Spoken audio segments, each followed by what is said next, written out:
Salut les filles. Salut Cécile. Alors moi je suis Karine Salamone, sophrologue énergéticienne et très heureuse de participer à ce stage yoga et sophrologie du 10 au 14 octobre. Du lundi au vendredi avec entre autres moi-même, Delphine Rutfus, professeure de Hatha Yoga et de Yoga des hormones. Et il y aura également Sonam qui est tibétaine, qui vient d'Inde pour l'occasion. Et ce stage sera consacré entre autres à la découverte de l'Inde avec différentes activités autour de la musique indienne, les traditions indiennes, le yoga et la sophrologie. Tout ça à Loustaou avec Cécile qui nous concocte de délicieux repas avec des produits frais, locaux. C'est un partenariat dans la sérénité et dans la joie. Dans un lieu formidable en Provence, dans le Luberon, on bénéficie d'un cadre de garrigue, d'olivier, de calme et de sérénité. On vous attend. Un pratiquant confirmé pour s'inscrire à ce stage.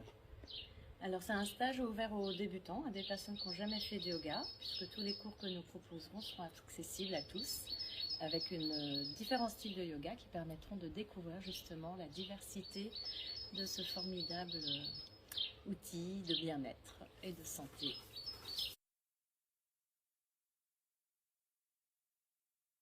Très riche, il paraît très dense sur le programme et en même temps il est d'une fluidité et le but c'est d'être dans la joie et d'être tous ensemble et d'acquérir des outils que chacun pourra utiliser au quotidien. Donc il y aura énormément de sophrologie avec la conscience corporelle, la respiration, l'ancrage. Il y aura des ateliers le soir autour il y aura un rituel de pleine lune. Il y aura Une soirée ama. Une soirée ama, exactement, une soirée mantra.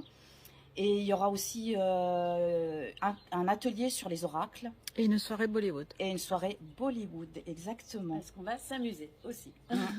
Avec le tambour, est-ce que tu peux m'expliquer un peu plus ce que c'est?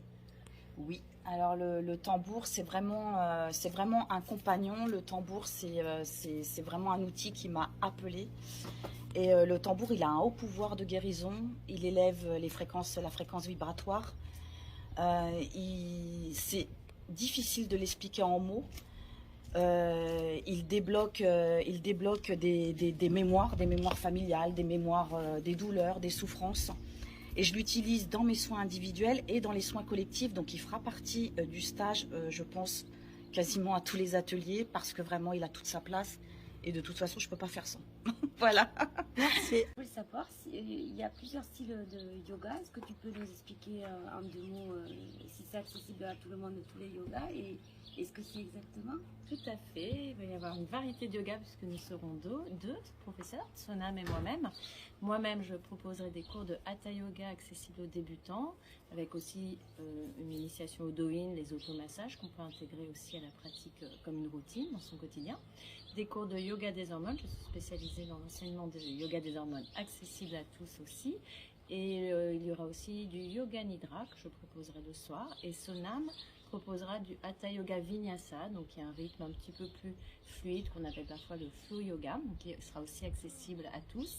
Il y a des gens qui l'ont Continuez. Du flow yoga et également un atelier de pranayama que proposera Sonam. Le désir d'apprendre le yoga, s'il te plaît, Delphine. C'est une longue histoire, mais je vais la dire de manière très simple. J'avais ce rêve de vivre en Inde pour justement m'y former et apprendre le yoga avec des maîtres indiens, ce que j'ai fait. J'ai vécu en Inde pendant 3 ans et je me suis formée dans différents lieux de yoga avec différents maîtres, que ce soit au Hatha Yoga, d'autres styles de yoga, au pranayama, avec des maîtres à Auroville, dans le sud de l'Inde, ou à Goa, ou dans le Kerala, et également dans le nord de l'Inde, à Dharamshala. Et la chance qu'on a, c'est d'avoir Sonam, justement, qui arrive de l'Inde. Et la chance qu'on aura pendant ce stage, c'est qu'on aura Sonam avec nous, qui est professeur de yoga également, qui est tibétaine d'origine, qui vit en Inde et qui viendra spécialement d'Inde pour participer à notre séjour en apportant cette touche indienne authentique. Merci, merci. Oh.